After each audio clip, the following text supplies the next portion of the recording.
Praise the Lord. Hallelujah, hallelujah, హల్లెలూయా.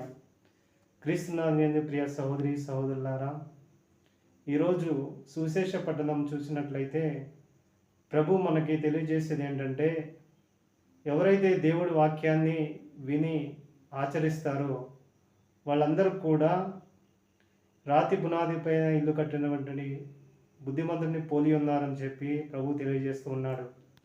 ఎవరైతే దేవుని వాక్యాన్ని విని పాటించకుండా ఉంటారో వారు ఇసుక మీద ఇల్లు కట్టినటువంటి బుద్ధిహీనుని పోలి ఉన్నారని చెప్పి ప్రభు సెలవిస్తూ ఉన్నాడు. అదేవిధంగా దేవుని ఆజ్ఞలు పాటించి ఎవరైతే దాని పరంగా ఈ లోకంలో జీవిస్తారో వారందరూ కూడా తండ్రి చిత్తాన్ని నెరవేరుస్తున్నారని చెప్పేసి ప్రభు తెలియజేస్తూ ఉన్నాడు. దేవుని ఆజ్ఞలు పాటించకుండా కేవలం బాహ్య రూపంగా ప్రభు నామాన్ని ధరించి జీవించే వాళ్ళని ప్రభువు వాళ్ళెవరో తెలియదని చెప్పేసి సెలవిస్తూ ఉన్నాడు. అటువంటి వారు అద్భుతాలు చేసినా కానీ సూచక క్రియలు జరిగించినా కానీ ప్రభు వాళ్ళతో దుష్టులారా నేను మిమ్మల్ని ఎరగనని చెప్తూ ఉన్నాడు. వారేంటంటే యాక్చువల్గా దేవుని కృపావరాలు పొందుకుని ఈ లోకంలో ప్రభు సేవ చేస్తూ ఉంటారు. వాళ్ళు చేసే సేవ తమ ఆడంబరం కోసమో తమ కీర్తి కోసమో వాళ్ళు చేస్తూ ఉంటారు.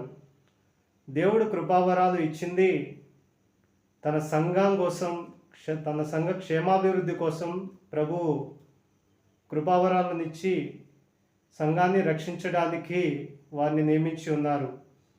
కానీ వారు పొందుకున్నటువంటి కృపావరాలను వ్యర్థం చేస్తూ తమ గొప్పగా భావిస్తూ తమ ఆడంబరం కోసం తమ కీర్తి కోసం వాటిని వినియోగించినట్లయితే ప్రభు తెలియజేస్తూ ఉన్నాడు, దుష్టులారా మీరెవరో నేను ఎరుగను అంటున్నాడు. వారంటారు, మేము నీ నామమున కదా ప్రభువా అద్భుతాలు చేసింది, పిశాచులను పారద్రోలం, స్వస్థపరిచాం అని చెబుతూ ఉంటారు. కానీ ఇవన్నీ దేవుడు పట్టించుకోడు. ఎందుకంటే వారి హృదయంలో కేవలం తమ గౌరవం కోసం, తమ కీర్తి కోసం, తమ పేరు ప్రతిష్టల కోసం ప్రభు నామాన్ని వాడుకొని వారు సేవ చేస్తున్నటువంటి వ్యక్తులు. అందువలన ప్రభువు వారి హృదయాన్ని పరిశీలించి వారిలో నిజంగా దేవుని ప్రేమ ఉన్నదా లేదా అని కనుగొని వారికి చెబుతూ ఉన్నాడు, మీరు కేవలం బాహ్యంగా మాత్రమే దేవుని నామాన్ని ధరించి ఉన్నారు, కానీ అంతరంగంగా మీలో నిజంగా దేవుని పైన విశ్వాసం, దేవుని పైన ప్రేమ ఉన్నదా అని ప్రభు ప్రశ్నిస్తూ ఉన్నాడు. కాబట్టి ప్రియ సహోదరి సహోదరులారా, ప్రభు అని సంబోధించు ప్రతివాడు దేవుని రాజ్యంలో ప్రవేశింపడు, కానీ తండ్రి చిత్తానుసారంగా ప్రవర్తించువాడే ప్రభు రాజ్యంలోకి ప్రవేశిస్తాడు అని ప్రభు ఇక్కడ తెలియజేస్తూ ఉన్నాడు. ఎవరైతే ఇతరులని ప్రేమిస్తారో, పవిత్రమైన జీవితం జీవిస్తారో, దేవుని యొక్క 10 ఆజ్ఞలను పాటిస్తారో వారందరికీ కూడా దేవునికి ప్రేమైనటువంటి వ్యక్తులే. దేవుని బోధనలు, మాటలు, ఆజ్ఞలు పాటించినటువంటి వ్యక్తులే వాళ్ళు. వాళ్ళని దేవుడు ప్రేమతో తన రాజ్యంలోనికి ఆహ్వానిస్తున్నాడు. కాబట్టి ప్రియ సహోదరి సహోదరులారా, మనమందరం ప్రతిరోజు ఆదివారం గుడికి వెళ్తూ ఉంటాం. గుడిలో అక్కడ ఫాదర్ గారు చెప్పే వాక్యాలు, ప్రసంగం, ప్రార్థనలు అన్నీ కూడా క్రమం తప్పకుండా, తూచే తప్పకుండా పాటిస్తూ ఉంటాం. కానీ గుడి నుండి బయటికి వచ్చిన తర్వాత మనం అదే విధంగా జీవిస్తూ ఉన్నామా, దేవుని వాక్యం ప్రకారం జీవిస్తూ ఉన్నామా లేదా అని ఆత్మ పరిశీలన చేసుకోవాలి.